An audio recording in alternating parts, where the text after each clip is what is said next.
시골에서 자식도 없이 60대 노부부 단 둘이서 살고 있었던 집으로 젊은 여성이 찾아왔습니다. 그 여성의 이름은 29살의 김씨. 이 노부부의 아내 최씨 할머니는 되게 기뻐하면서 이 김씨를 맞이했습니다. 아우, 어서 와요. 여기 앉아요. 아들만 둘 낳았다고 하던데. 이 말에 김씨는 전 그런 말 할 자격도 없어요. 이혼 당하면서 애들을 못 데리고 나왔거든요. 3살, 5살인데 돈 벌면 애들부터 꼭 데리고 나오려고요. 그래, 꼭 데리고 나올 수 있을 거야. 이번 일만 잘 되면 내가 사례비는 충분히 해줄게. 힘 닿는 데까지 애 좀 써줘. 여기서 사례비라는 말이 나온 거 보면 뭔가 큰 돈이 오가는 일을 함께 하게 된 것 같은데, 간단하게 서로 인사를 나눈 이 두 사람. 이 최씨 할머니는 이 김씨의 손을 잡은 채 한 방으로 안내했습니다. 그리고 이 김씨 역시 긴장한 얼굴을 한 채 홀로 방 안으로 들어갔는데요. 그 방문 앞에서 이 할머니 최씨 또한 긴장한 기색이 역력했습니다. 막 기도하면서 애가 타는 거예요. 그런데 시간이 얼마나 지났을까요? 갑자기 방 안으로 들어갔더니 김씨 기겁해서 나오는 거예요. 아니, 할머니, 지금 저한테 저 할아버지랑 자라는 거예요? 이 김씨 뒤로 60대 후반의 최씨 할머니의 남편 장씨라는 할아버지가 쭈뼛쭈뼛 나와. 도대체 이게 무슨 상황인 걸까요? 지금 이 최씨 할머니가 젊디 젊은 이 김씨 여성한테 자기 남편과 꼭 좀 자달라고 내가 돈을 주겠다고 한 거거든요. 이 할머니 최씨는 제발 우리 남편하고 하룻밤만 보내줘. 아들만 낳아줘 제발. 사정이 있어서 그래. 어렵게 택이란 날이야. 오늘을 놓치면 안 돼. 5천 받기로 했었잖아. 내가 이 일만 잘 되면 2배로 더 줄게. 제발. 이 최씨 할머니의 간곡한 부탁에 이 김씨 여성 60대 후반의 할아버지, 그러니까 이 최씨 할머니의 남편과 하룻밤을 잤습니다. 잤어요. 와, 이 무슨 개같은 이 말도 안 되는 상황인가. 알고 보니까 이 최씨 할머니 20대 초반의 젊은 나이에 시집을 와서 시댁살이를 시작했는데 이게 아이가 안 생기는 거예요. 1년이 지나고 2년이 지나고 이 시어머니는 애를 너무너무너무 기다리는데 며느리가 애를 안 낳으니까 점점 이 시어머니의 시집살이가 심해지기 시작하는 겁니다. 이 시어머니는 며느리 최씨의 배란 일까지 체크하면서 이 최씨를 다그치기 일쑤였고, 이 시어머니는 자기가 이제 화가 날 때마다 며느리 최씨를 쫓아냈다고 해요. 아이가 없다는 이유로 온갖 서러움을 당한 게 30여년. 최씨가 이런 호된 시집살이를 견딘 데에는 다 이유가 있었습니다. 알고 보니까 이 최씨가 결혼 전에 다른 남자의 아이를 사산한 경험이 있었던 거예요. 그리고 이 모든 걸 남편 장씨 또한 알고 있었습니다. 아는 상태에서 모든 걸 감싸고 결혼을 했고 이 사실을 가족들한테는 비밀로 했던 거예요. 이 최씨는 남편 장씨와 산부인과도 가보려고 했습니다. 이 시어머니의 등살이 너무 심하니까. 그런데 남편 장씨한테 산부인과를 같이 가자고 할 때마다 이 남편이 하는 말은, 만약에 산부인과 간 사실을 우리 엄마가 알게 되면은 또 헛된 기대감과 실망감에 더더 시집살이만 심해질 텐데 사산한 사실을 알게 되기라도 하면 어떡해. 그러다 보니 이 두 사람 쉽사리 산부인과조차 못 간 거예요. 내가 사산한 경험이 있어서 아이를 가지지 못하게 된 것 같다 라는 죄책감으로 평생을 살아야 했던 이 아내 최씨. 그렇게 나이가 60이 넘어선 거죠. 그런데 늘 속에는 아이를 가지고 싶다는 생각이 가득했어요. 이 남편 장씨 또한 표현은 안 했지만 아이를 가지고 싶어 하는 게 느껴졌고, 그러다 보니 이 부부 씨바지를 드리기로 했던 겁니다. 씨바지. 이 20대 김씨 여성은 헤어져서 살고 있는 자신의 아이들을 데리고 오기 위해서 대리모가 되겠다고 자청했다고 해요. 이미 자신의 아이가 둘이나 있었는데 이 아이들과 함께 살기 위해서 다른 사람의 아이를 낳아줘야 하는 되게 이상한 상황이 된 거죠. 반면에 이 장씨 할아버지, 최씨 할머니 이 부부는 김씨 여성이 이미 아이를 둘이나 출산한 그런 경험이 있다는 게 굉장히 매력적으로 비춰졌고, 그런 상황에서 이 두 사람의 위험한 거래가 성사됐습니다. 그렇게 60대 후반의 장씨 할아버지와 20대의 김씨 여성, 이 둘의 합방이 이루어졌고 몇 주 후 김씨가 다시 이 노부부의 집을 찾아왔습니다. 그리고 건넨 건 임산부 수첩. 저 임신했어요. 6주래요. 6주. 이 할아버지의 아이를 가진 거예요. 이 소식을 들은 노부부는 정말 좋아했습니다. 특히 이 최씨 할머니 정말 너무너무 좋아했대요. 왜냐면 다른 여자와 자기 남편이 관계 가지는 거를 곁에서 지켜볼 만큼 아이를 원했었잖아요.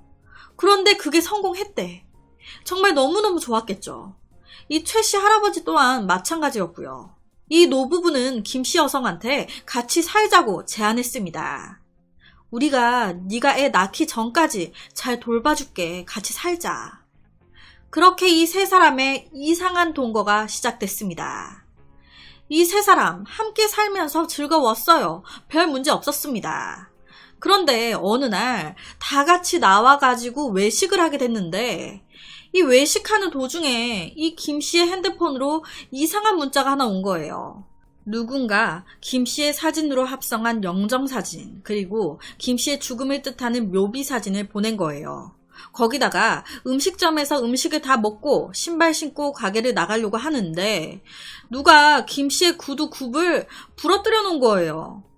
아무것도 모르고 신발을 신다가 발이 꺾이면서 이 김씨 넘어질 뻔했습니다. 임신 초기 때 잘못 넘어지거나 굴러 떨어지게 되거나 혹은 배에 충격이 가게 되면 유산 위험이 커져요. 그런데 누군가 그걸 노린 건지 넘어질 뻔한 거죠. 이 일이 있고 며칠 후 저녁 준비를 위해서 홀로 장을 보러 나가던 이 최씨 할머니는 집 앞에서 우연히 한 남자와 함께 있는 김씨 여성을 보게 됩니다. 그런데 이 두 사람 분위기가 험악한 거예요. 뭐야? 이에 그 남자가 떠나고 이 최씨 할머니는 김씨에게 물어봤습니다. 지금 저 남자 누구야? 그랬더니 하는 소리가 자기 친오빠라는 거예요. 오빠가 제가 대리모 하는 걸 알았어요. 애를 지우라고 난리를 치네요. 아버지가 지금 누워 계신데 너까지 지금 여기서 뭐 하고 있는 거냐고. 아버지 문제만 해결되면 어떻게 설득은 해볼 수 있을 것 같은데. 죄송한데 돈을 좀 미리 주실 수 있을까요? 이 말에 최씨 할머니는 소중한 아이 낳아야 될 거 아니에요. 그러니까 어떻게든 이 김씨 오빠를 설득시켜야 된다라고 생각한 거예요. 돈을 마련해 주자. 미리 주자.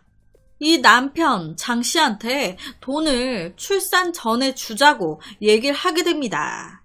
그런데 이 장씨 할아버지 절대 안 된다고 완고한 거예요. 요새 세상이 얼마나 무서운데 출산하고 내 애인지 정확히 확인하고 나서 줄 거야.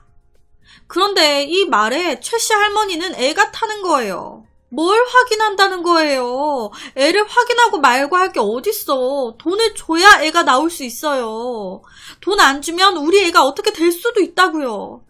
하지만 안 먹혀. 장씨 할아버지 완고한 거예요. 절대 안 돼. 그리고 그 다음날 저녁 최씨 할머니와 김씨는 산책을 나오게 됩니다. 그렇게 둘이 막 걷고 있는데 갑자기 오토바이 한 대가 김씨 여성 쪽으로 막 달려드는 거예요. 부딪힐 것 같아. 그리고 그 순간 이 김씨 심하게 바닥으로 넘어진 겁니다. 이 모습에 최씨 할머니 또 애가 타죠. 아이고 내 새끼 어떡해.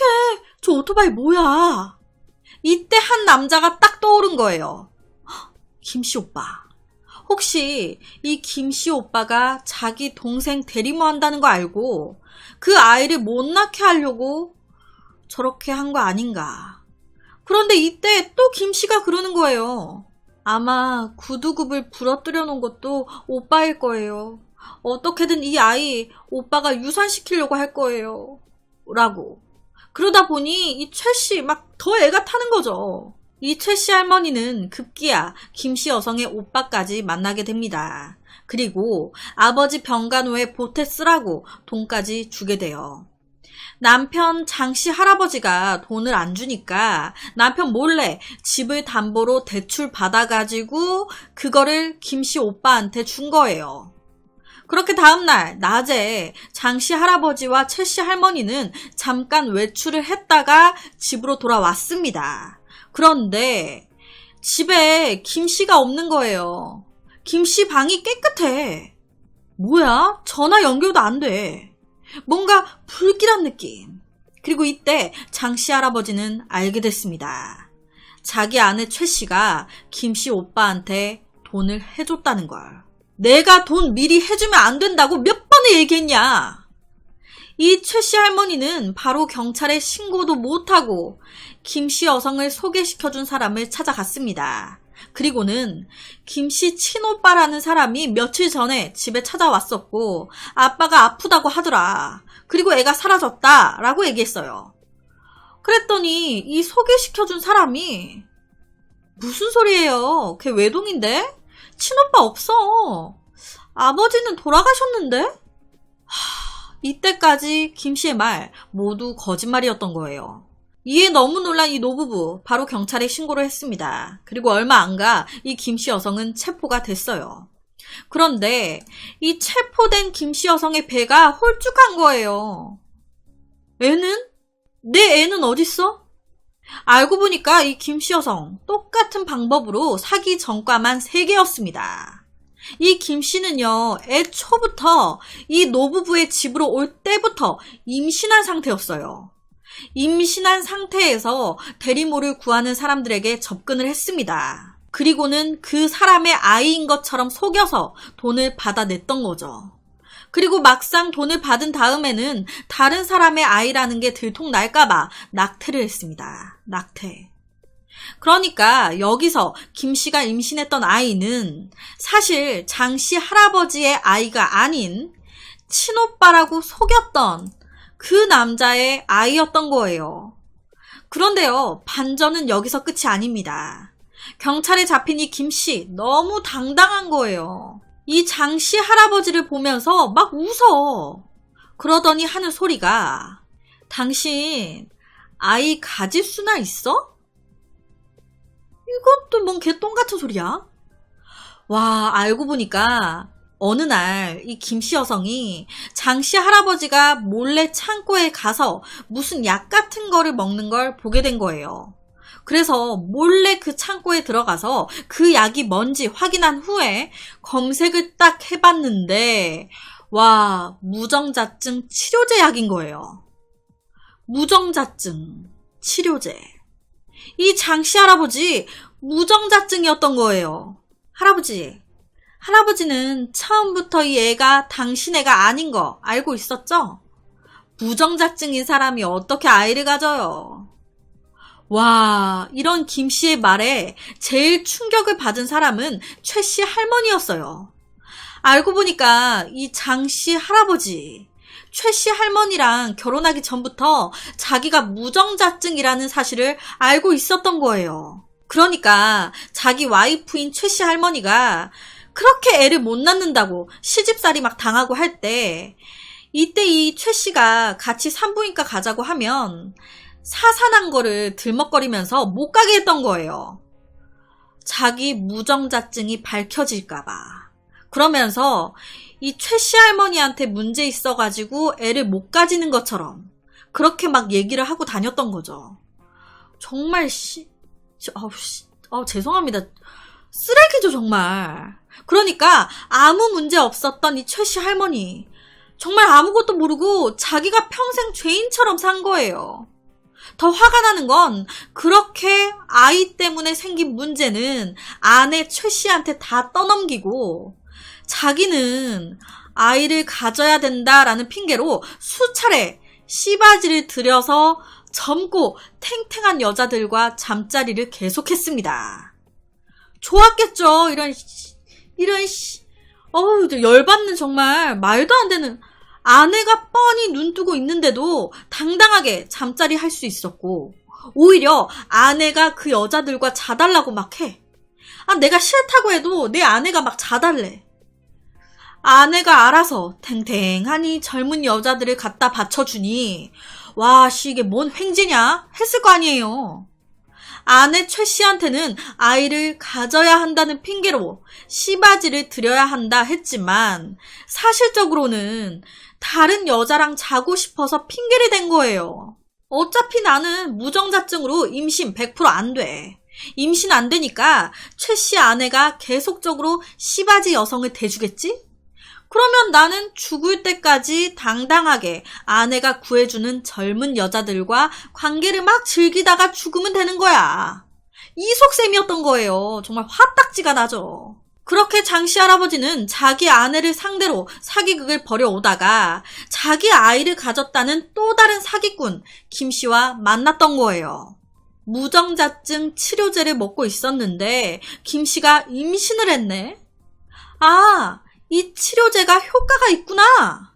그런데 무정자증이다 보니 자기 애가 맞긴 한 건지 계속 의심스러워서 돈은 절대 미리 못 해준다고 딱 잘랐던 거예요. 이 모든 사실이 밝혀진 후 정말 이 최 씨 할머니 씨바지를 구해줄 만큼 아이가 애절했어요. 잘못된 방법을 선택한 건 잘못이에요. 하지만 그만큼 어찌됐든 애절했던 건데 남편한테도 김씨한테도 이제 모두 사기를 당한 거죠. 평생을 자기 때문에 아이를 못 가지는지 알고 죄인처럼 살았다는데. 와, 진짜 화딱지가 나는 오늘 이 사건은 우리나라에서 벌어진 실제 사건이고요. 옆에 기자분이 얘기를 해주신 거예요. 정말 쇼킹하죠? 사기치겠다고 20대 여자가 60대 후반 할아버지와 잠자리 한 것도 대박이고, 이 할아버지도 토 나오고. 그래서 오늘은 화딱지가 나는 우리나라에서 실제 벌어진 최악의 대리모 사기 사건에 대한 이야기를 가지고 왔습니다. 정말 개쓰레기 새끼예요, 이 할아버지 새끼 이거. 나이만 처먹었지 이거. 죄송합니다. 격한 발언 죄송합니다. 너무 화가 나네요.